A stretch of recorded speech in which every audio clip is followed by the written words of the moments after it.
Finance Minister Lim Guan Eng has revealed yet another billion ringgit scandal involving a unit of the MOF previously hidden in the ministry's red files. Surya Strategic Energy Resources was charged with two projects, the multi-product pipeline and Trans-Sabah gas pipeline, worth a total 9.4 billion ringgit. Work began last April, but despite being just 13% completed, 8.3 billion ringgit or 88% of the entire amount due had already been drawn down.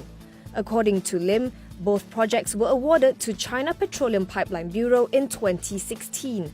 The agreements were signed by SSER Chairman Tan Sri Irwan Serga, who also happens to be the then Treasury Secgen. Lim says this sum does not include two other consultancy deals and a maintenance contract inked for the two projects and awarded to China companies, totaling an additional 1 billion ringgit.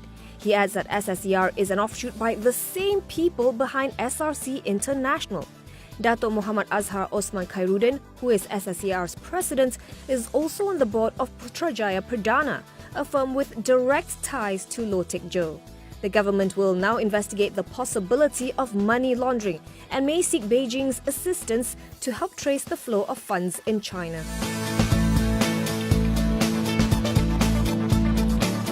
Bank Negara and the MOF have declined to comment on talk that Governor Tan Sri Muhammad Ibrahim has offered to resign. A central bank spokesperson merely said no comment at this point, while the MOF said Minister Lim Guan Eng would field questions at his next press conference. Mohamad succeeded Tan Sri Dr. Zeti Akhtar Aziz on May 1, 2016. Under his watch, Bank Negara is believed to have overpaid for a tract of land it had bought from the MOF when it forked out 2.1 billion ringgit for the transaction. The deal was the subject of controversy, mainly because it came around the time that 1MDB was required to make a final payment of some $600 million to Abu Dhabi's IPIC. Mohamad had maintained that the deal was agreed upon by both parties based on market price and supported by an independent private sector property valuation firm. However, on May 24th, the MOF confirmed that the former government had used money from the transaction to help bail out 1MDB.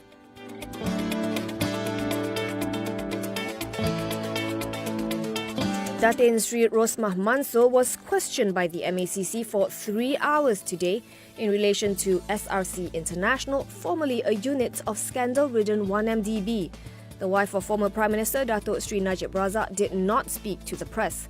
Her lawyers said she gave her utmost cooperation and will extend further cooperation as and when sought after by the agency. They did not entertain any questions by reporters. AFP had earlier reported that her questioning would be intense and thorough. Quoting MACC's ex-Investigations and Intelligence Director, Dato' Abdul Razak Idris, it said that Rosmah may also be asked to reveal her bank accounts. She is also expected to have been grilled about the source of the cash, jewellery and handbags seized during raids on condominiums linked to Najib and his family.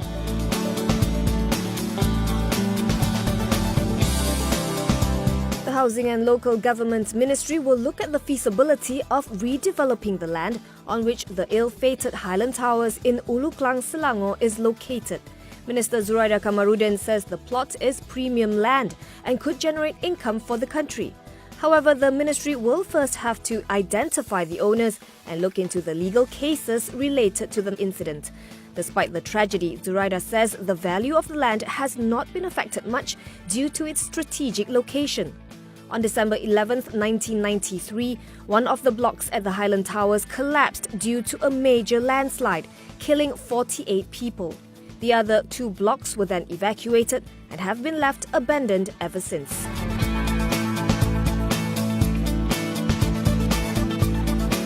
AirAsia Group has refuted reports that the company and its group CEO Tan Sri Tony Fernandes had been summoned by India police for questioning. In a Bursa filing today, AirAsia said neither the carrier nor Fernandes, in his personal capacity, has received any such notice as of today. Last Friday, the Times of India reported that Fernandes had been summoned via email to appear before the Central Bureau of Investigation on June 6. According to the report, The CBI intends to question Fernandes regarding approval to invest in India. It is also said to be intending to ask about his alleged efforts to get the aviation rules relaxed to allow AirAsia India to fly international routes.